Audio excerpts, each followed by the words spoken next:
this from Jimmy and others. What are some of the key things that you tell this team, especially during the second half? Yeah, I mean, we knew that they were going to come back. I mean, Matt Morgan is a second round pick right now, a lot forward draft board. So he's obviously a very talented player. And Jimmy Boeheim, is going into a good, a go-to guy for them as well. So we just have to stay. We have to stay focused. Talk about staying consistent. Obviously there's some things that we can work on after the game. But I thought the guys really battled pretty well.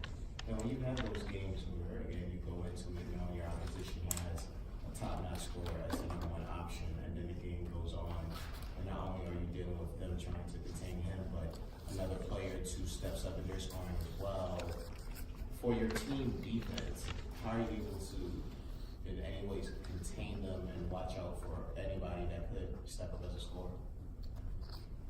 It's just we've really focused on the team concept of guarding the ball and not trying to make it individual. I thought we did a good job of guarding the three-point line today, which has really obviously been a weakness of ours as we've gotten to this point. So I thought we did a good job there, and I thought we competed pretty well on the glass. So we just when guys like that when they get going, we just got to keep got to stay with what we were trying to do, and I think we showed some toughness. There was quite a few things to look forward for you guys to share entering this season, and then of course storylines and things of that nature can change. And one key development has been the growing chemistry between Quentin and Gabe. Can you speak on their growing chemistry and how, especially in games like tonight, where both of them are able to play off each other and combine for over 40 points and just take over down the stretch?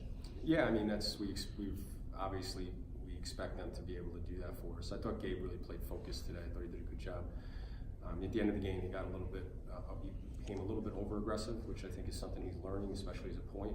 So he's been trying to not only shoulder the burden of scoring, but trying to get everybody else involved. So I think he's learning how to do that, especially in games like this, in close games. And then I think Q, obviously, he's got to be guarded because he's such an elite shooter. So I think he helps.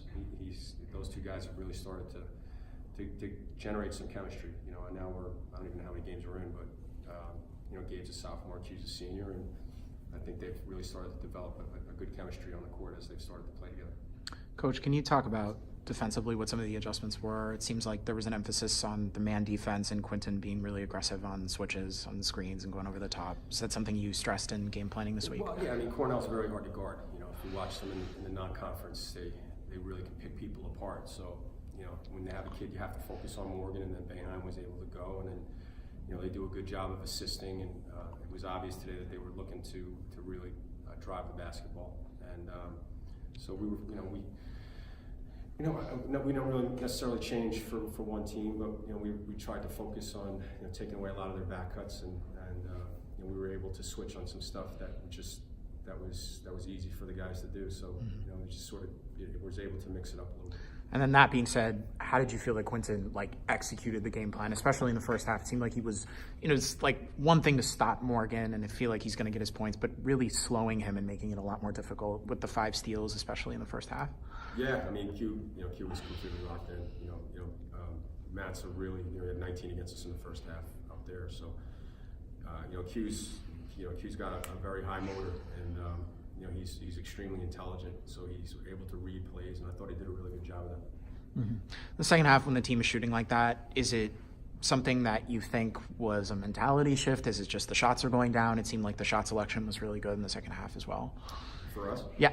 Yeah, we just it's about playing together, sharing the basketball and playing with pace, and I thought guys were getting good shots in rhythm. Mm-hmm. And then the last question on my end, obviously perennial question for every basketball coach. You're up 3 down like that. Did you consider fouling? Was that something that went through your mind? Can you just talk about that? Yeah, it's certainly, yes we did. Okay. Ty injured his shoulder, or at least he got run into. How's he? He's going to be evaluated. I'm not exactly sure right now. He will get evaluated by our training staff, and we'll get a chance to see.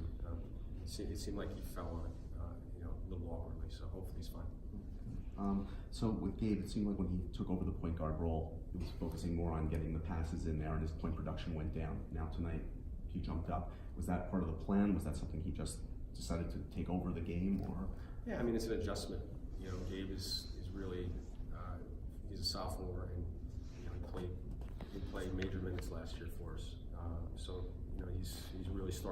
gain a lot of experience. So he's learning at the Division I level, a pretty good level of Division I basketball, about how to play point guard on the run, and I think he's done a very good job of it. Yeah, you guys have had a lot of close games, so when you're in those huddles at the very end, are you guys taking control as the coaches, or the players taking control? Like, what's happening in those moments? I think we have a pretty good partnership with our guys. I think we got a smart bunch of guys, and we certainly, they listen, and they've really worked hard and done what we've asked them to do. So we've lost a lot of close games, but it's been an enjoyable year. The guys are getting better. I feel like we're getting better. I think we're getting good contributions from a lot of different guys. And we can still, I was really happy with the way Ike played today. I thought he gave us really solid minutes. He's a freshman. He's still learning so much. I thought Pete Barber gave us some really, really quality minutes. He came off the bench, and I think we won as a team. I think Gabe played well, scored. I think Q scored. I thought Pat played pretty well. But those contributions from those other guys are one of the reasons why we won. What more have you got, guys? A little bit of a different type of question. I'm interested that you weren't wearing yellow laces on your sneakers, and Jerry Sherwin didn't have any sneakers. I'm wondering what your plan is to address those situations. See, that's why I thought you were gone. I literally I was rushing to get downstairs, and I had the laces, and I was like, man, I don't have time to do this. And I said, I hope nobody notices. And you actually noticed. You're a pain in the ass. And is Jerry gonna get? I mean, I heard he sleeps in those shoes. He's allowed to do whatever he wants. Let him do whatever he wants. So he can. We're gonna get him like a Abraham Lincoln hat and like a cane, and he's just gonna sit there like a king one of these days. So. Sounds good. Thanks, guys. Thanks, Coach.